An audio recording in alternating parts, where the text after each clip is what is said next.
É um conteúdo a música, bará, Berê. Ó, hoje eu tava tomando cerveja até 1h30 da manhã lá na varanda, eu e Letícia.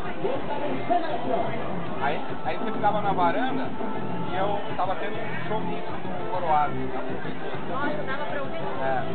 E ali embaixo, naquele parque limpa, tinha um prédio.